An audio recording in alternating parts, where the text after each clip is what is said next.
How's it going, everybody? Welcome to another edition of the Sick Podcast Recruits Draftcast. It's been a while since we've had a guest on, so we figured we'd bring on our good friend Kim Brandvold, assistant coach at BU.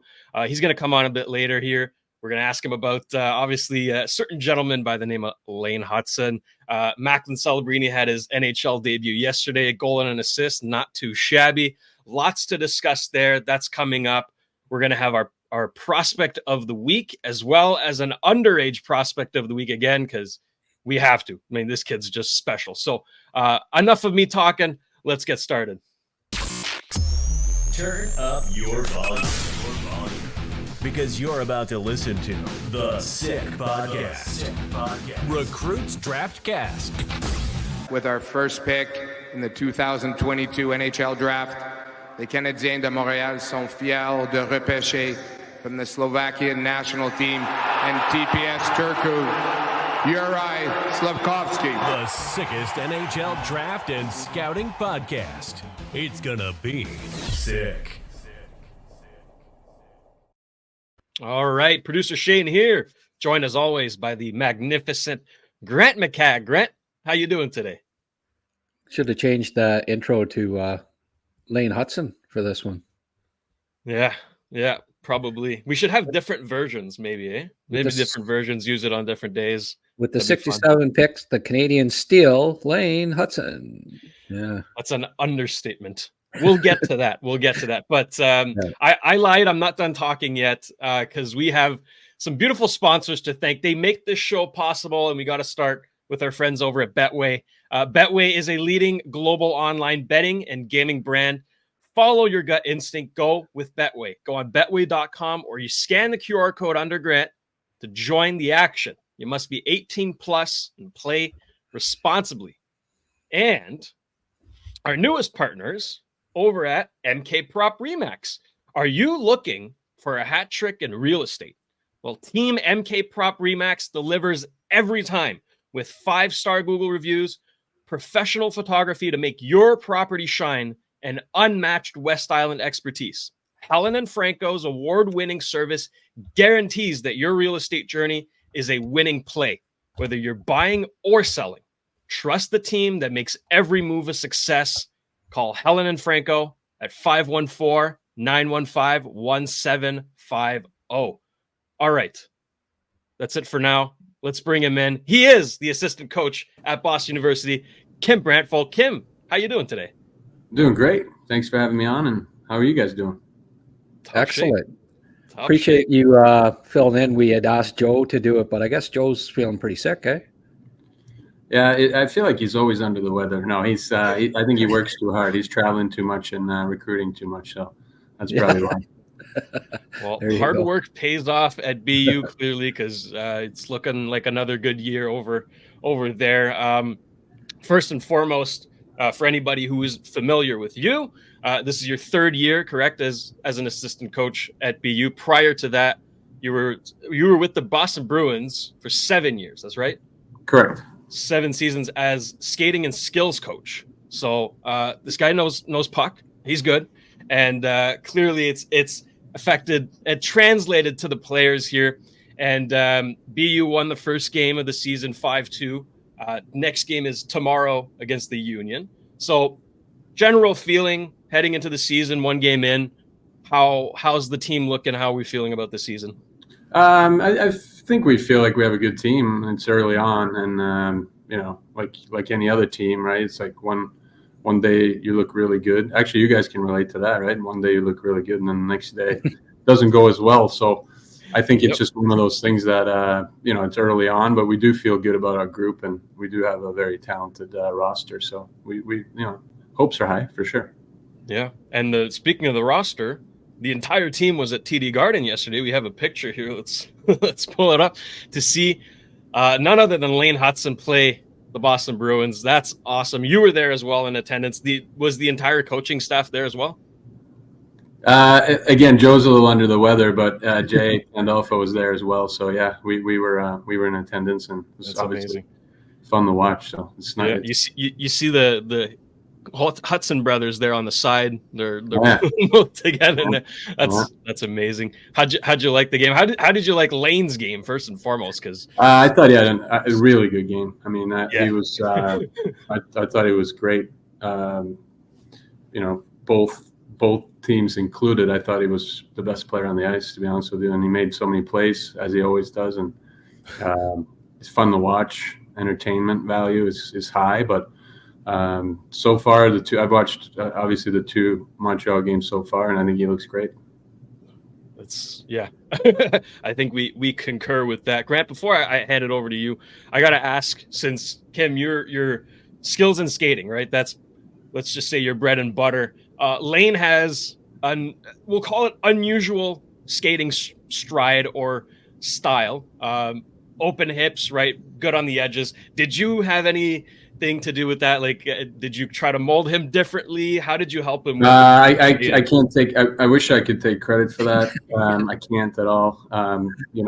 Lane's dad is a real good hockey guy, and I think all the Hutsons have excellent skating, and I think that's a big part of it. He's just, as you guys can see, his edges and the way he can move side to side and how quickly he can get out of something it's incredible. So I don't think too many people have seen that or that version of it anyways. Definitely. Yeah. He but in an end-to-end race or whatever, right? He's not the fastest guy out there, but in tight quarters, he always gets away from guys. So can you explain, what do you think is the secret to his elusiveness? Well, I think, just outside of like skating technique and edges and all that stuff, I think he's really, really quick, right? So whether or not he would win a race, first of all, there's never a race from one end to the other. Rarely. But any race that, let's call it blue line to red line type distance or blue line to blue line, I think he wins most of those against most players because he's so quick. And his reaction time adds to that as well, where his brain works so quickly that he's already jumping quickly on that next play, right? So I think that adds to it as well. So I think he's, speed comes in many versions, and he's certainly one of the quickest ones that way.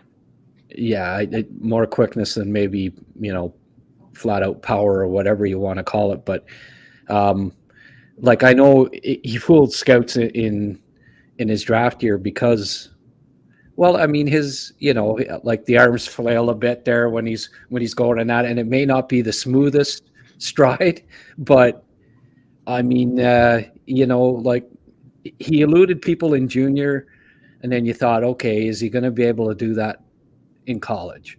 Well, I mean, right from day one at college, he was dynamic with the puck at another level. It was at that point I realized, hey, the Canadians have a genuine steal here, and that he's going to be able to do it at the NHL level too. And we've seen that, right? I mean,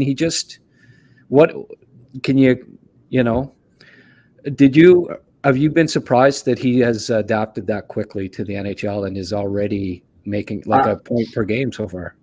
I went to his game in Detroit when his debut as well. I'm not surprised, only because I've seen him obviously for 2 years, and you see it every single day. And I think, coming from, I was lucky that I was with the Bruins for that many years, that I had seen the level, and I still work with a lot of guys in the summer where I see the level all the time. So you knew, looking at it, looking at him in front of your eyes, you knew, you were like, well, he's way further along than maybe people think. And people always build up, obviously, barriers for someone that, it's not, like you said, it's not going to work at this level.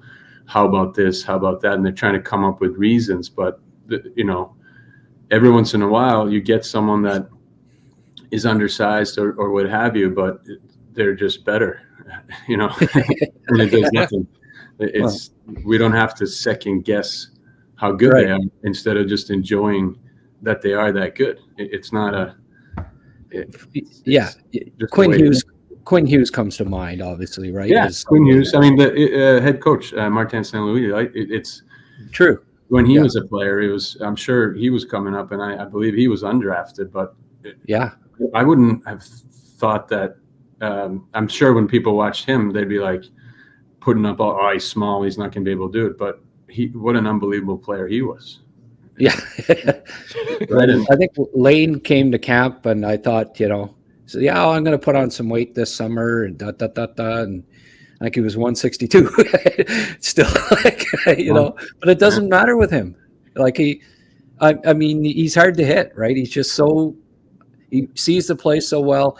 What would you say, like, is it just what would you say are his main assets?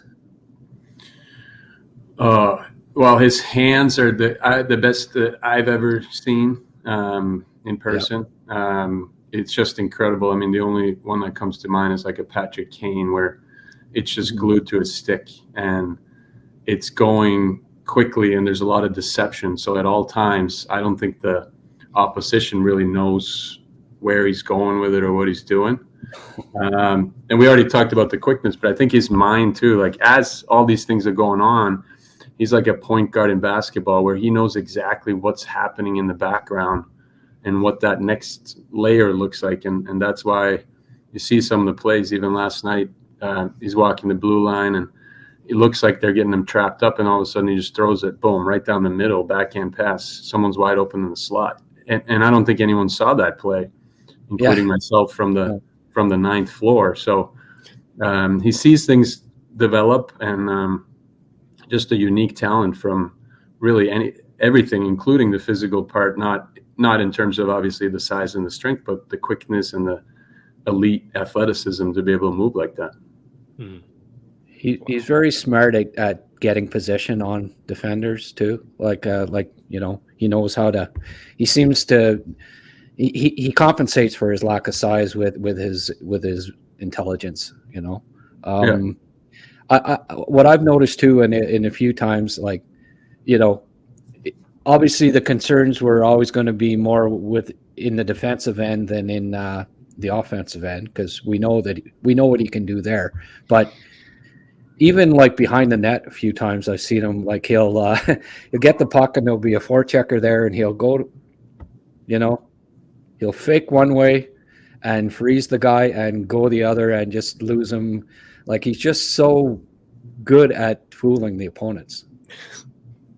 Yeah, he knows where everybody is at all times, and he puts you, meaning the opposition, he puts you where he wants you to be, right? So he's usually one step ahead, and again, he's a special player. I mean, I think everyone's always going to make up these things when you are undersized. They're going to look at every little thing, and they're going to say, well, how is that going to work, in the tough games, or how is that going to work in the playoffs? And I mean, I thought last night you're coming off a back-to-back, on a team that lost a tough first game down in Florida, big team, Boston, veteran group, home opener for them.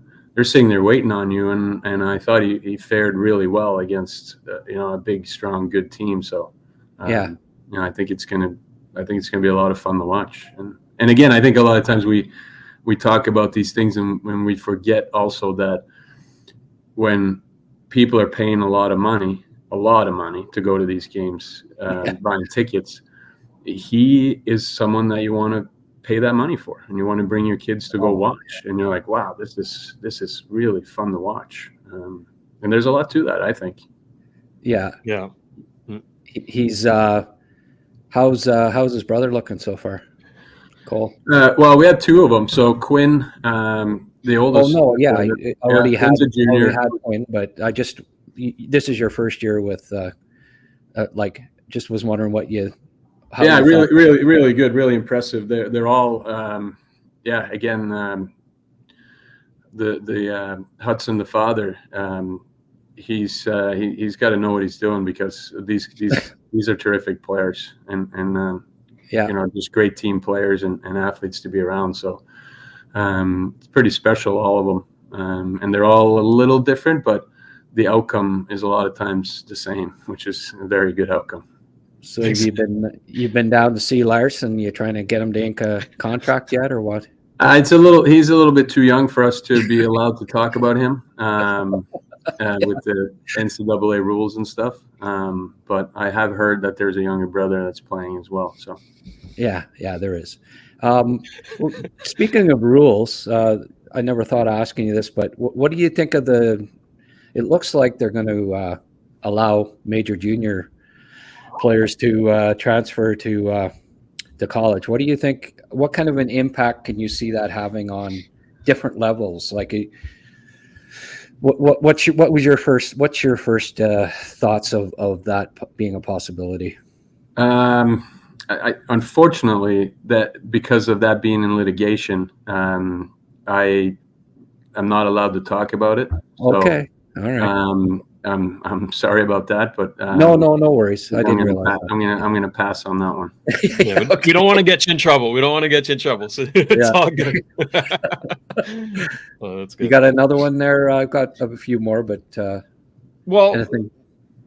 If we want to stick with the Habs here, there's another BU guy that just came up from the program now with the Laval Rocket, but I think he really put the fans here on notice in the preseason with the rookie games as well. Obviously, I'm talking about Luke Tuch, power forward, right? That's the way I describe him. I saw him play live both games at the rookie showcase. He looked amazing in the preseason. He looked like he showed that he can skate with the big boys, right? If you can talk about him, his style, what kind of player he is, what can he bring to this team down the road? You're spot on all of that. He's a really, really good player and probably an underrated player that you haven't heard as much about, probably because you heard so much about Lane and all that stuff. But he is someone that, and watching in Montreal, he's got a good path to make his way there as well. He's power forward, can really skate. He brings a great physical element to the game. Really good consistency, gets inside, gets to the net, and he wins a lot of pucks. So he's got a lot of upside too. So I think a power forward that can play both sides of the ice and produce offensively is something that definitely comes to mind. And I think I like what I saw from him the 2 years that I was lucky to work with him here, and he's going to be someone that the fans are really going to enjoy watching as well. Well, we had him on, friend of the show, and he was a great kid. Great interview. Really good. We had Lane on, we had Cole on, we had Rob on. We're just missing Quinn from the Hudsons here, but we also had Luke. Yeah. Last year, in speaking the Canadiens organization, I didn't get the feeling that they were leaning towards signing him. He'd been drafted by a different management group, obviously, and in his first 3 years, there were some injuries and maybe some inconsistencies. Didn't produce perhaps like you'd hope for a guy that was picked in the top 50 of the NHL draft. But Shayne and I saw him at development camp last July, and he stood out. Like he was the best player there. Noticeably quicker than everyone else. Competed hard, was physical, and showed some offensive flair. Now, did he? Last off season a really important one for him? Did you notice that he had made a big jump in his in something? Like, was it? I think some of this is, and again, the NHL and pro hockey is a different animal altogether. But even college now, it's older. So you're coming in Luke's case, as was the same with Lane, although he didn't go through any of those types of struggles, but you're really young when you first come in.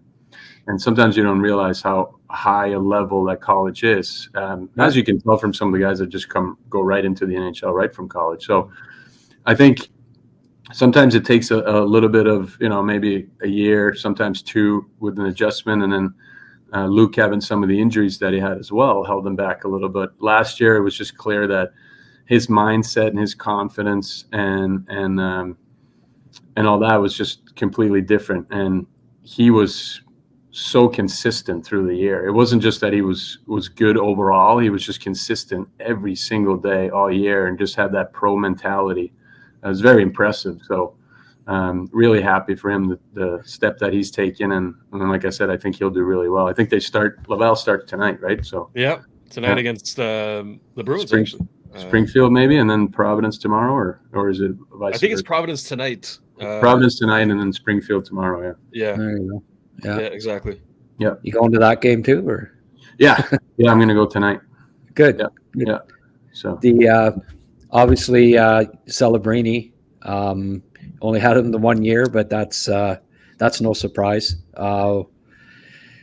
His all-around game is the thing that stands out right off the bat, where the comparisons to a Sidney Crosby are rare, but I've heard them and I think they're legitimate. And like what the character, the leadership, the smarts, the two-way ability, like he has the whole package, doesn't he? Yeah, he certainly does. I think Sidney's a great comparison, and it's a real tough one, right? Because Sidney Crosby, one of the best players of all time. But what I always said was I can only relate it to the people that I know, and watching Patrice Bergeron and Brad Marchand for many years.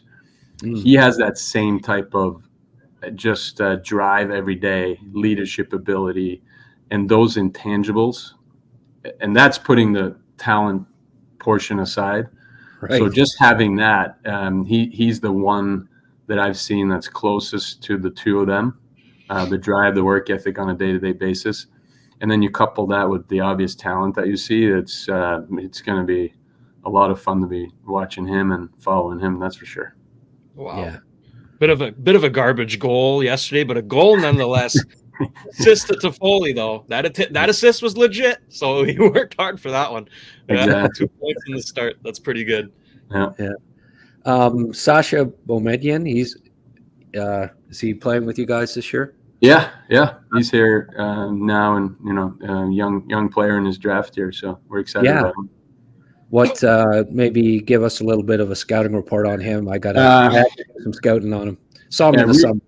Yeah, really talented defenseman who's lengthened out actually over the last couple of years. He's about 6'2" now. Moves really well. Really, really knows the game. His dad was a player for a long time and a coach as well. Actually coached for the Blue Jackets last year. Yeah, one of the assistants. So really knows the game, and just brings like a really good combination of offense and defense. Someone that you can just see, in a few years being able to really log some minutes at the highest level and be good at both ends of the rink. The guys that you kind of win with and that can do a lot of different things. So the sky is certainly the limit for him, and it'll be fun to kind of watch him go through it this year where, there'll be some ups and downs, but I think he'll take some really big strides, and obviously we're hoping he gets drafted as high as possible. Well, I mean, I think he's probably slated for the first round at this point, but we'll see how it goes. You're going to have the scouts out. The amateur scouts are going to be out at your games again this year. So, yeah, absolutely. The boys in black. Yeah. But I know, we were speaking for a couple minutes before the podcast, and you're not a goalie expert. I'm not a goalie expert, but there's a Habs prospect playing your big rivals there in BC, and just maybe give us your opinion on what you think of Jacob Fowler. Yeah, he's a real good goalie. I think again, I'm not a goalie expert, so these are just my observations watching him. But he's extremely composed in the net. I think him, like the way he seals his net. Like there was a couple issues last night with that type of thing in the Montreal game. The way he seals his posts and the bottom of the net is NHL caliber already. So I didn't see him really play poorly at all last year, and that's usually a good indicator as well. But my overall thing would be just how composed he is in the net. Obviously an elite goalie that can make saves, but just very pro style, composed in the net. Very impressive. So I hope he doesn't play as well this year. So who's going to put you on the spot here? Who's going to win the Calder, Celebrini or Hutson? Wow. I'm going to plead the fifth on that. I'm not going to go in any direction, but I think they're both going to be up for it. I really do. Yeah. And I think it's just, again, it's one of those things that what's a better scenario than that, right? Them going at it. So I think maybe some of that will depend a little bit of how well the teams do, and we'll see how Montreal does, and we'll see how San Jose does. They're on a little bit different trajectory maybe right now as teams, but Montreal, obviously, I would assume they're hoping to take a step, and San Jose will probably take a step too, but they're probably a little bit behind. So we'll see. Yeah, fair enough. Yeah. Shayne, you got anything else? I'm all good. Really appreciate your time. No worries. Thanks for having me on. Thanks a lot. Right. Go Good Habs. luck. Good luck this season. Yes, You cut him off. Go Habs, he said. You don't Wow, cut off. Coming from a Bruins guy, that's big. That's You big. don't cut off.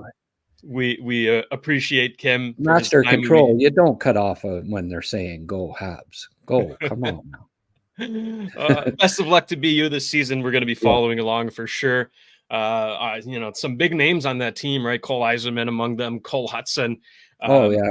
They got Tom Willander, Alex Zetterberg. He was an invite for the Habs camp. He's on that team. They have Jack Hughes and Gorton's son. Jack What's Gordon. his name again? Yeah, Jack Gordon. Of course, Jack and Jack. It's a fun team. So we're going to be following them along for sure. Grant, before we get to our prospects of the week, of course, T-shirts. We got a shout out. Well, we'll start with Insta Customs. How about that? All right. Okay, We'll start with Insta Customs. All right. Because they are Canada's highest rated custom apparel and drinkware print shop. Okay. They boast an impressive 4.9 Google star rating. Whether you need printed or embroidered t-shirts, hoodies, crew necks, hats, and more, they've got you covered. Okay. They specialize in emergency rush orders to meet your tight deadlines. While their store is conveniently located on Stanley Street, downtown Montreal, ordering online is just as easy, okay? So you order today, it's printed today, you can pick up or be shipped today. So you visit instacustoms.com. And you mentioned them before, Cheapest T-shirts is also a proud sponsor of the Recruits Draftcast. If you're looking for the cheapest clothing prices, you got to check out CheapestTshirts.ca. Okay, the name doesn't lie, where they offer the cheapest wholesale prices on 36 top clothing brands and 941 different items. Enjoy the unbeatable cheapest wholesale prices with no minimum order requirements. You order today, you get it tomorrow. So don't miss out on amazing savings. Shop today at CheapestTshirts.ca. All right. So far in the junior season, we've featured the likes of Roger McQueen, Michael Misa, right? And then there's another Canadian prospect that a lot of people are very high on by the name of Porter Martone. And guess what? He had a fantastic week. So prospect of the week is Porter Martone. Roll the tape. Yeah, it took him all of 16 seconds to get on the scoreboard in this game. Jesus. Oh. He just fed it to Carson Rakoff, and away you go. But he had like 3 points in the first period, something like that. And I'm thinking like, oh, here we go. Another 6-8 point night. But goodness. 6'2", 6'2 and a half, thereabouts. Really good skater. Check this play out. Thank you very much. Short-handed. I'll take that. And then whoop, ooh. Goalie knocks the net off, and they said, no, that's we're going to count that one. Sorry. Yep. You know? Yeah, well, look at that. Oh, yeah. So it's got the hands, got the speed, got the IQ. Look at that pass, hey? Beautiful, beautiful feed to Rakoff. They're going to make sweet music together, those two. Yeah, that's it. Might be teammates on Team Canada. Canada too. Yeah. The U20 team. I could see Martone making it. He was captain of the U18 team last year. He's captain of them now. So he's a mature kid. You know, it's not like he's an early, like he's not turning 18 in July or anything like that. So he's got the size, he's got the production, he's got the IQ, leadership.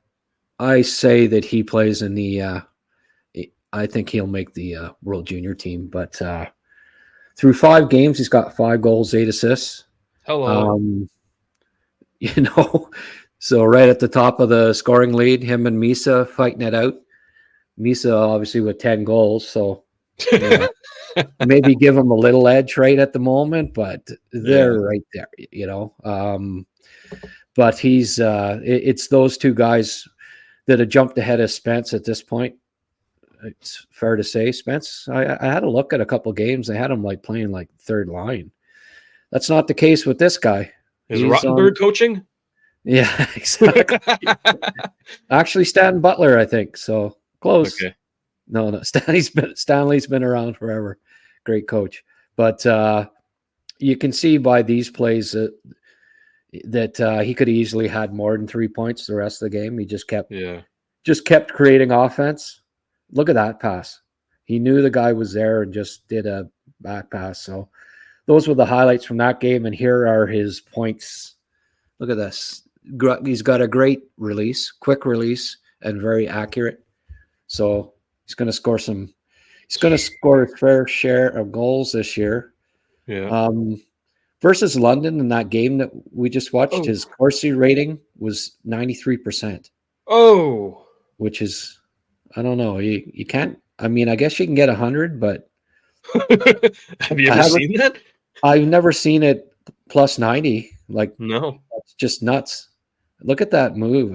He's got some great, he's got really good hands. And with that length, he protects the puck really well. So it's if there's a negative at this point, it's that he's been on the ice for 6 goals against while averaging 17 minutes a night. So that's 4.19 goals against per 60, while the goals against of the team is 233. Okay. But when you're averaging 9 points per 60 minutes, you know, you can be coach will forgive him for that. And I'm sure that'll tighten up as it goes along, because it's not like he's poor defensively or he doesn't have the Will Smith syndrome where he stands at the other team's blue line all the time. I know I keep ragging on him, but if he changes his game, I won't, I'll no longer use him as example. Did he play last night? I didn't. He did. Yeah. He did, eh? Yeah. Okay. He didn't get any points in the preseason, I know. Did he get anything last night? I don't know. Let me check his ice time real quick. Okay. We'll check his point totals too. Oh, I know he didn't get any. Okay. Will Smith had 13 minutes ice time yesterday, finished with 2 shots on goal. Okay, well, I think they're gonna have to be. That makes sense to take their time with him and not rush him too much, because there's a lot to learn at the NHL level, defensively away from the puck, and I think they probably noticed that already. The coaches will be conservative with him, and that's good. He'll take time, but getting back to Martone, he's so poised with the puck. He protects it well, uses his big frame, speed and strength, elite vision, playmaking skills. He's gonna get huge assist totals this year. Might even lead the OHL. Playing with Rakoff. Rakoff will hit 50 probably again. Rakoff didn't have a guy this talented playing with him last year, and he scored that many. So they're gonna light it up. But how many players have been captains of the U18 team before they're draft eligible? Mm-hmm. So that the character is through the roof as well. So at this point, you got to say he's a top 5 lock, and unless he completely stops producing, and he keeps letting in, keeps being on the ice for those 4.19 goals every 60 minutes, then maybe he drops some, but I don't see it happening. He's not too worried. Yeah. He's player of the week, and he's going to be top 10 pick for sure, and most likely top 5. So just another great, promising Canadian prospect, just like the next guy we're going to talk about.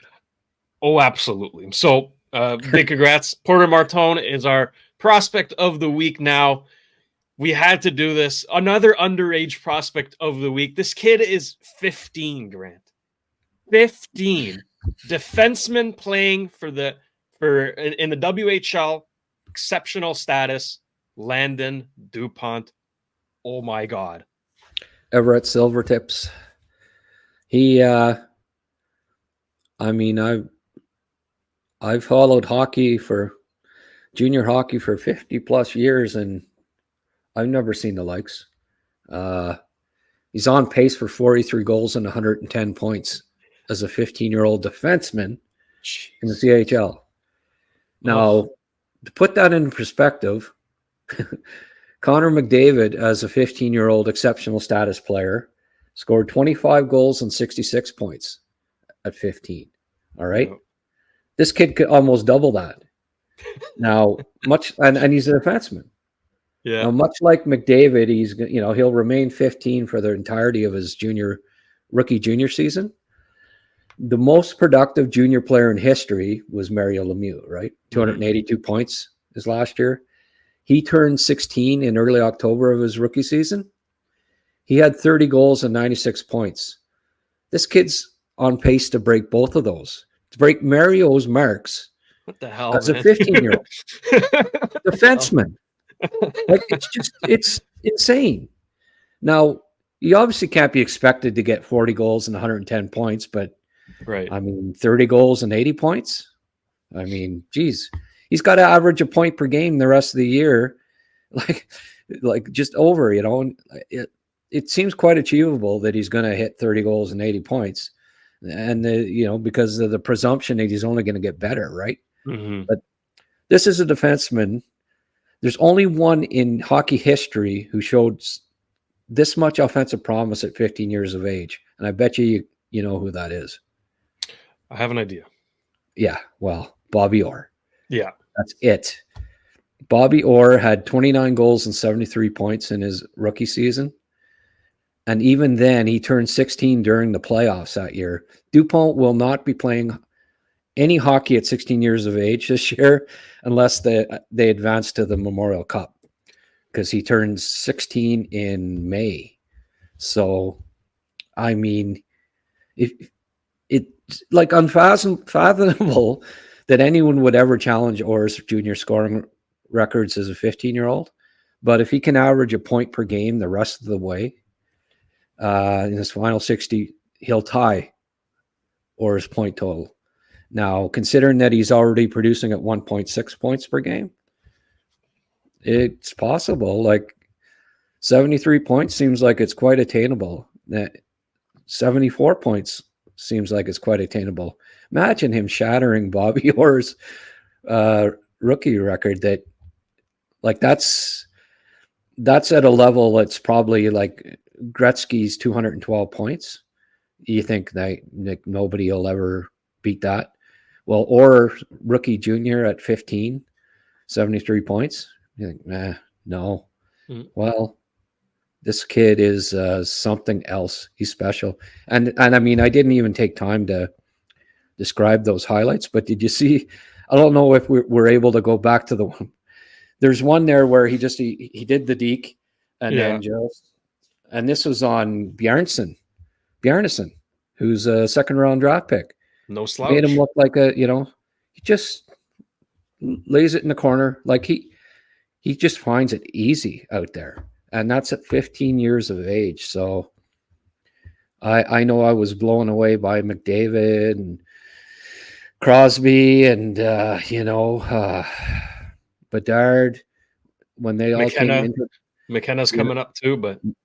Yeah. Oh, no, this guy's wow, at another level above that, the McKenna. Wow. So Imagine him playing on the World Juniors next year.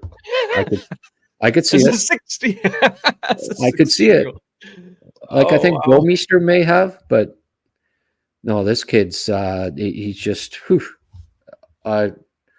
it's just super exciting to see somebody that could be Paul Coffey, Bobby Orr type offensive production. It just crazy, and I've been waiting for this for a long time, but looks like Canada's got another superstar defenseman on the way, and that's fun. I'm gonna watch him a lot this year and throughout the rest of his career, not just his junior career. I think he's going to be an NHLer, Shayne. I'd put some money on that. I'd be very comfortable putting a few bucks on that bet. If they ever if you wanted to challenge it in courts, this guy could play. You lost me. This guy could play at 17 in the NHL. I'm sure of it. Wow. That's crazy. Jeez. No, Landon DuPont. Landon DuPont. Remember the name, folks. Everett Silvertips of the WHL. You might want to tune in for a few games because you're going to be blown away. I'd be so pissed to be a player on an opposing team. Let's say you're a 19-year-old and you're getting embarrassed by this 15-year-old defenseman. I'd be pissed. I'd be pissed. My God. I'm so blown away that my camera blew up there for a minute, but I got it back. So yeah, no, he's something else. Well, you know what? He's not even eligible to be drafted for the next 3 years. So that's crazy. That's crazy. But we'll feature him anyways. We'll talk about him because he is just worth talking about. But Landon DuPont, crazy stuff. Crazy stuff. All right. That'll wrap it up for today's show, folks. Thank you for tuning in. Thank you to Kim for his generous time. Best of luck to BU this season. We're going to be following along for sure. And we hope you're following along this show. Okay. We're going to keep rolling on Fridays and Sundays. Sundays is our Habs show for you Habs fans. We're going to cover only the Habs, but on Fridays, more general, prospect related, like you saw today. So we hope you enjoy. Leave us a comment, leave us a like, and Grant, any parting words? Yeah, well, yeah, we're going to be following BU, but certainly when they're playing against BC, I'm hoping that they don't light it up. Opposite of what Kim was thinking. Well, maybe a close game. We'll say that. Close game. But yeah. I mean, on BC, there's also a gentleman by the name of James Higgins that we'll be keeping a keen eye on. So, NCAA hockey, especially in the Massachusetts area, is looking pretty good this year. So should be a lot of fun. All right. Thank you to producer Sammy. Thank you to Grant. I am producer Shayne. This has been another edition of the Sick Podcast Recruits Draftcast. Take care, everyone. And that's a wrap. Hope you don't miss us too much until next time. Follow the Sick Podcast Recruits Draftcast on YouTube, Facebook, Google Play, and Apple Podcasts.